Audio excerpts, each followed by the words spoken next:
আসসালামু আলাইকুম রহমতুল্লাহি ওবরকাতুহু।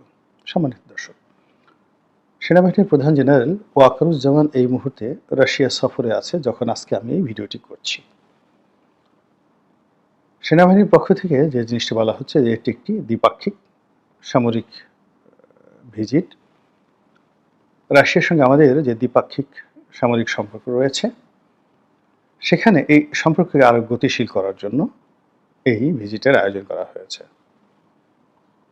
দ্বিতীয়ত, রাশিয়ার ঘনিষ্ঠ আরেকটি দেশ, পূর্ব ইউরোপের আরেকটি দেশ ক্রোয়েশিয়া, সেখান থেকেও আমাদের কোনো সামরিক সরঞ্জাম কীভাবে আসে না আসে সেগুলো অত্যন্ত ইন্টারনাল কিছু বিষয় রয়েছে। চেকোস্লোভাকিয়া, তারপরে ক্রোয়েশিয়া, এই দেশগুলোর সঙ্গে আমাদের কিছু সামরিক সম্পর্ক রয়েছে পূর্ব ইউরোপের। তো তিনি সেই ক্রোয়েশিয়াতে যাবেন। দ্বিতীয়ত হলো যে গত 7 মাসে সেনাপ্রধান নজিরবিহীনভাবে অনেকগুলো দেশ ভ্রমণ করেছেন। আফ্রিকাতে তিনি ভ্রমণ করেছেন, আমেরিকাতে তিনি ভ্রমণ করেছেন এবং তার সঙ্গে যারাই বাংলাদেশে এই গত 7 মাসে আসছে ডিফেক্টো সরকার প্রধানের মতোই তার সঙ্গে সবাই দেখা করছেন, সেটা রাষ্ট্রদূত হন, মন্ত্রী হন কিংবা অনেক গুরুত্বপূর্ণ সামরিক কর্তা হন।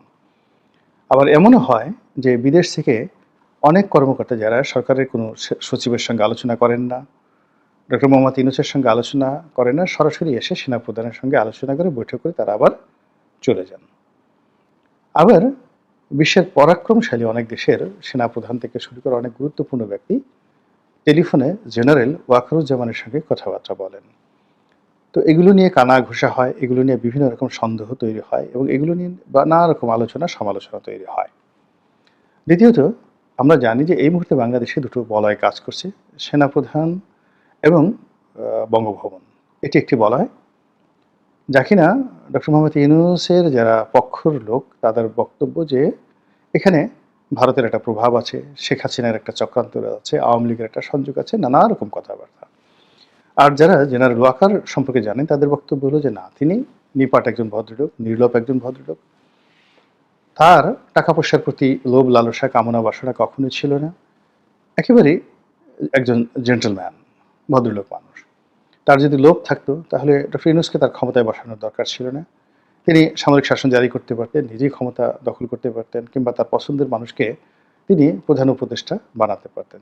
ওইরকম পরিস্থিতি আগস্ট মাসের 5 তারিখ থেকে একেবারে আগস্ট মাসের 8 তারিখ পর্যন্ত ছিল। তো তিনি সেটা করেননি।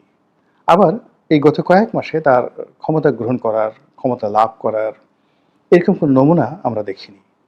আবার রূঢ় বাস্তবতা হলো যে আমরা বিভিন্ন রকম কানাঘুষা করছি, সন্দেহ করছি, কিন্তু বাস্তবতা হলো যে ডক্টর মোহাম্মদ ইউনূসের সঙ্গে এবং জেনারেল ওয়াকারুজ্জামান সাহেবের সঙ্গে দৃশ্যত কোনো খারাপ সম্পর্ক বা খারাপ সম্পর্কের নজির এখন পর্যন্ত আমরা দেখিনি।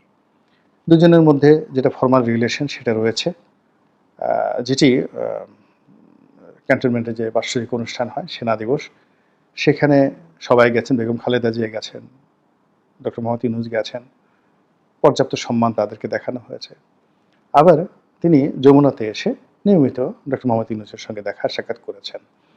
কিন্তু এত কিছুর পরেও যেহেতু আমাদের অভ্যাস হলো খুঁটাখুটি করা, তারপরে একে অপরের বিরুদ্ধে লাগিয়ে দেওয়া, এরপরে ঘটনার পেছনে অন্য কোনো কিছু আছে কিনা সেগুলো খুঁজে বের করা, এরকম একটা আমাদের অভ্যাস রয়েছে। আরেকটি হলো ঘর পোড়া গরু সিঁদুরে মেঘ দেখলে ডরায়। আমাদের পুরো রাজনীতির একটা বিরাট অংশ সামরিক বাহিনী দ্বারা সবসময় নিয়ন্ত্রিত হয়েছে।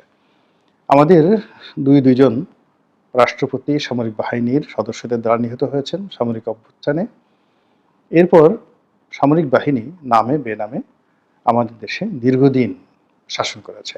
মার্শাল ল 3বার বলতে গেলে মার্শাল লয়ের কবলে আমরা পড়েছি বঙ্গবন্ধু হত্যাকাণ্ডের পরে, এরশাদ সাহেবের জমানাতে এবং 1/11-এর সময়। তো কাজেই আরেকটি সামরিক শাসন আসতে পারে, সামরিক কর্তারা ক্ষমতা দখল করতে পারে, এইরকম ভয় না পাওয়াটা বোকামি, এটাই স্বাভাবিক।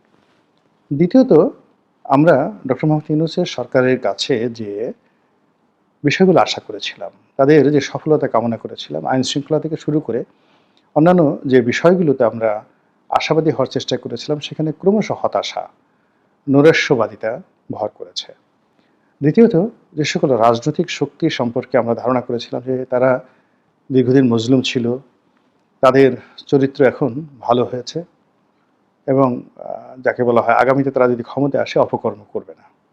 কিন্তু মানুষের চরিত্র এমন যে মানুষ কিয়ামতের ময়দানে স্বয়ং আল্লাহর সামনে দাঁড়িয়ে মিথ্যা কথা বলবে, সরাসরি অস্বীকার করে বলবে, আল্লাহর সামনে গিয়ে বলবে আমি এই কাজ করিনি।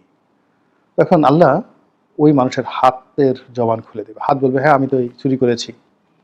যৌনাঙ্গের জবান খুলে দেবে, যৌনাঙ্গ বলবে আমি জেনা করেছি। প্রতিটি যৌনাঙ্গ থেকে পুজ রক্ত বের হয়ে সাক্ষ্য বহন করবে যে এখানে এই কুকর্মগুলো হয়েছে, কিন্তু তারপরও তারা স্বীকার করবে না। এটা হলো মানুষের চরিত্র। তো সেই দিক থেকে বাংলাদেশে যারা গত সেই 1/11 থেকে আজ পর্যন্ত মজলুম ছিলেন, জুলুম অত্যাচারের শিকার হয়েছেন, তাদের সম্পর্কে আমাদের যে চিন্তা চেতনা এটা রিভার্স হয়ে পড়েছে। আমরা আশাহত হয়েছি। এখন যে মব হচ্ছে, জুলুম হচ্ছে, অত্যাচার হচ্ছে, এটি আমাদের সহ্যের সীমা ছাড়িয়ে যাচ্ছে। ফলে প্রচলিত রাজনীতি নিয়ে আমরা আশাবাদ ব্যক্ত করতে পারছি না যে একটা নির্বাচন হয়ে গেলে, মন্ত্রী এমপি হয়ে গেলে, একটি দল ক্ষমতায় এলে বা একাধিক দল ক্ষমতায় এলে, একটা পার্লামেন্ট গঠিত হলে, অমুকে প্রধানমন্ত্রী হলে বাংলাদেশে যে দুধ এবং মধুর নহর প্রবাহিত হবে আমরা বলতে পারছি না।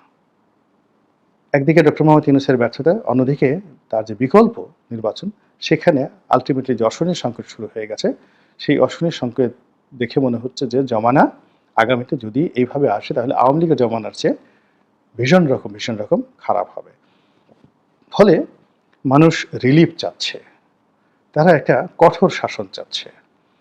আমাদের দেশে আইয়ুব খানের যে শাসন আমরা পড়েছি আর যারা দেখেছেন তারা জানেন, ইট ওয়াজ মাস অ্যাকসেপ্টেড। মানুষ মাথায় করে নেচেছিল। মানে 1951 থেকে 57 পর্যন্ত যে দুরবস্থা পূর্ব পাকিস্তান এবং পশ্চিম পাকিস্তানে গিয়েছে, সব ক্ষেত্রে মানুষ পাগল হয়ে গিয়েছিল যে সমাজে একটা স্ট্যাবিলিটি আসুক এই জন্যে। ফলে কি হলো, যখন মার্শাল ল জারি হলো পুরো পাকিস্তানে আনন্দের বন্যা বয়ে গেল। এবং রেসকোর্স ময়দানে, যখন ঢাকা রেসকোর্স ময়দানে আইয়ুব খান এলেন, এখানে যে জনসমাবেশ হয়েছিল এখন পর্যন্ত বাংলাদেশের ইতিহাসে এত বড় জমায়েত আর হয়নি টিল নাও। এক। ২ নম্বর হলো সেখানে যারা ভাষণ দিয়েছিলেন তার মধ্যে সবার শেষে ভাষণ দিলেন যাকে বলে আইয়ুব খান। তার চেহারা দেখে, কথা শুনে, তার ব্যক্তিত্ব দেখে সবাই এক বাক্যে বলেছিলেন যে রাজা তো এমনই হওয়া উচিত, এই রুখের হাতেই রাজত্ব নিরাপদ। ফলে তিনি কিন্তু ৬৮ প্রায় ১০টি বছর একটি অবিস্মরণীয় শাসন ব্যবস্থা তিনি উপহার দিয়েছিলেন, একেবারে ৫৭ থেকে ৬৮ পর্যন্ত। ৬৯-এর গণ অভ্যুত্থান না হলে কি হতো সেটা আলাদা কথা। ইট ওয়াজ এ পলিটিক্যাল ব্লান্ডার। এটা পাকিস্তানে যারা লোকজন তারা ভুল করেছিলেন, যাকে নিয়ে। তো এখন এই যে বাংলাদেশে শেখ হাসিনার জমানাতে লুটপাট, ব্যাংক লুট, তারপর শেয়ার মার্কেট লুট, এরপর অলিগার শ্রেণী তৈরি, এ সকলের বিরুদ্ধে যুদ্ধ করে আমরা শেখ হাসিনাকে হটিয়ে ডক্টর মোহাম্মদ ইউনূসকে আনলাম। এনে কি পেলাম? এখানে আমরা পেলাম সেন্ট মার্টিনে যাওয়া যাবে না, এখানে আমরা পেলাম মব হবে, এখানে আমরা পেলাম ওটা হবে, এটা হবে। মানে ওনাকে বিশ্বাস করা যায় বা এই সরকারকে বিশ্বাস করা যায়, আস্থায় নেওয়া যায়, বুকে জড়িয়ে ধরা যায়, মাথায় করে নাচা যায়, কোলে নেওয়া যায়, এইরকম কোনো জিনিসই ডক্টর মোহাম্মদ ইউনূস দ্বারা এবং তার লোকজন দ্বারা হচ্ছে না। Not a single one. মনে হয় এরা অনেক দূরের মানুষ, অন্য গ্রহ থেকে আমাদের কাছে এসেছেন, এদেরকে ধরাও যাবে না, ছোঁয়াও যাবে না, এদেরকে নিয়ে কথা বলা যাবে না। এরকম একটা অদ্ভুত দ্বিতীয় স্বাধীনতার যে প্রচার এবং প্রোপাগান্ডা হচ্ছে, সেই প্রচার প্রোপাগান্ডার ফলে একেবারে সমন্বয়ক থেকে শুরু করে ডক্টর ইউনূস পর্যন্ত সবার বিরুদ্ধে একটা অলিখিত ভয়, অলিখিত আতঙ্ক, অলিখিত অনিশ্চয়তা আমাদেরকে তাড়া করে ফিরছে। এই হলো এক। আর দ্বিতীয় যেই কথা বললাম যে ডক্টর মোহাম্মদ ইউনূসের বিকল্প যা কিছু হবে, নির্বাচন হবে, বিএনপি আসবে, জামাত আসবে, সমন্বয়ক আসবে এবং তারা এসে দেশ কীভাবে চালাবে, গত ৭ মাসে আমরা যে নমুনা পেয়েছি, আমরা তামার পাতে লিখে দিতে পারি শেখ হাসিনার জমানাটার চাইতে ১০০ গুণ খারাপ অবস্থা তৈরি হবে। এর ফলে হয় কি, মানুষ পরিবর্তন চাচ্ছে, একটা শক্ত কিছু চাচ্ছে, স্টিম রোলার চাচ্ছে, এবং একই অবস্থা কিন্তু জাস্টিস সাত্তারের সময় হয়েছিল এবং এরশাদকেও কিন্তু মানুষ গ্রহণ করেছিল, ভীষণভাবে গ্রহণ করেছিল। খুশির বন্যা কল্পনা করতে পারবেন না সেই সময়টাতে এরশাদ আসার পরে যাওয়া হয়েছিল। তো একটা অব্যবস্থাপনার মধ্যে জিয়াউর রহমানের মৃত্যুর পর যখন জাস্টিস সাত্তার ক্ষমতায় এলেন, জনগণের ম্যান্ডেট নিয়ে এলেন বিপুল ভোটে। আমিও সেই জায়গাতে ভোট দিয়েছিলাম এবং জাস্টিস সাত্তারের পক্ষে ভোট দেব, জাস্টিস সাত্তারকে ভোট দেব, এই ধরনের গান গেয়ে গিয়ে আমরা প্রচারণা চালিয়েছি। কিন্তু তিনি ছিলেন অযোগ্য, তিনি চালাতে পারেননি এবং তার পিছনে যতই চক্রান্তের কথা বলা হোক না কেন, এরকম একটা পরিস্থিতি তৈরি হয়েছিল যে এরশাদের সামরিক শাসন অনিবার্য হয়ে পড়েছিল। তো অতীতের সেই যে খারাপ যে স্মৃতিগুলো, সেই খারাপ স্মৃতিকে স্মরণ করেই এখন মানুষ অজানা শক্তিকে কেউ আহ্বান জানায়, কেউ ভয় পায়, কেউ আতঙ্কগ্রস্ত। আর এই আতঙ্কের মূল কেন্দ্রে রয়েছেন জেনারেল ওয়াকারুজ্জামান। ফলে তিনি কোথায় যাচ্ছেন সেটি নিয়ে আলোচনা হয়, কেন রাশিয়া গেলেন সেটি নিয়ে আলোচনা হচ্ছে, কেন আমেরিকা গেলেন আলোচনা হচ্ছে, ভারতীয় সেনাপ্রধান কেন তার সঙ্গে একান্তে কথা বলেন এগুলো নিয়ে আলোচনা হচ্ছে। তার বিরুদ্ধে নানা রকম তিনি রয়্যাল এজেন্ট কথাবার্তা হচ্ছে। আবার এই যে রাশিয়াতে গিয়ে তিনি যে অনার পেলেন, সম্মান পেলেন, তার সঙ্গে সঙ্গে তার স্ত্রীকে নিয়ে গেলেন। তারা যে উচ্ছল প্রাণবন্ত ছিলেন, একেবারে হাসি খুশি, মনে হয় যেন আকাশের চাঁদ।